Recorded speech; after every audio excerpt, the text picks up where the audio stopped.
So it's to me that question kind of seems like there it's like there's like an event that has that has made an indelible mark on me. Being in the line of work that I'm in and the time that I'm on the water and the hours and the days, and you see the seasons change and you see what comes into the bay, what leaves the bay, what starts showing up, jellyfish or anchovies or squid or this and that. It's like a bombardment of just like the coolest stuff all the time. It's like every day is, even on the worst day, is like a really cool National Geographic magazine. It's our area is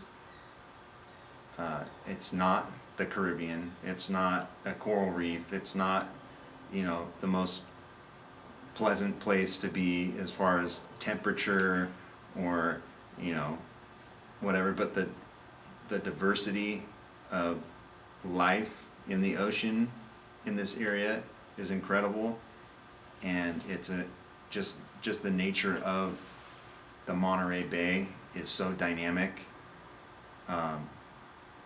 Whereas there's not a lot of places where you can go. Out of Moss Landing, you go a mile out of the harbor and you're already, in over 100 fathoms and getting deeper and deeper and deeper. So, just on a daily basis, because I'm in the business of taking fish, and when I say take, I mean killing, eventually they will, I deliver a live product, but I know where they're going, I see a lot of stuff.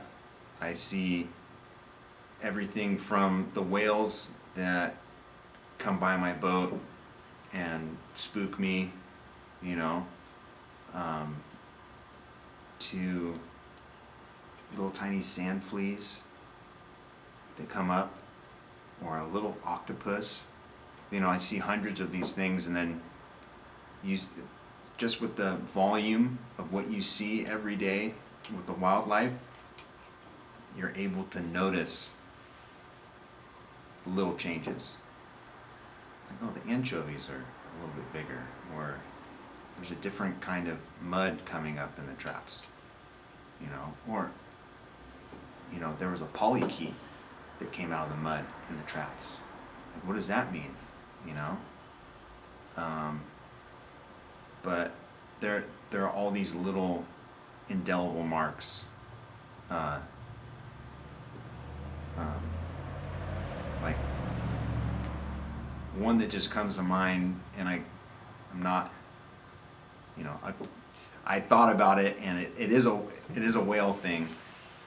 But we were heading out to go crabbing in, I think we were going up to Half Moon Bay. So we were leaving from Monterey with a load of gear on the boat, and it was getting dark, and I had never seen a killer whale before, an orca before.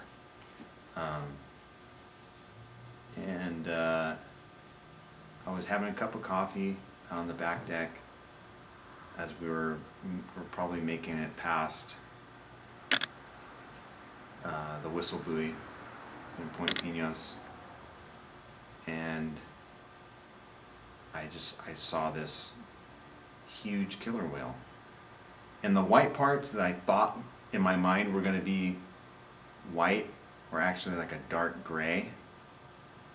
And I don't know, it was and it was only a glimpse of it, and he was following us, and it spooked me. It was really unsettling, but it just kind of reminded me of the universe below the surface that's incredibly dynamic and diverse. I mean, it's a whale story, but it was one of those kind of things where you just kind of look over and, oh, there's like the most amazing thing that you've never seen before. And you know, I've also seen great white sharks cruising through our boats when we're hook and line sea bass and halibut fishing, and you know, blue whales and you know, whales running into our boats and everything like that. But that was one that it just pops up in my mind every time, you know. So I can tell you a bunch of other stories too. Another one was bringing up, we get wolf eels in our shrimp traps.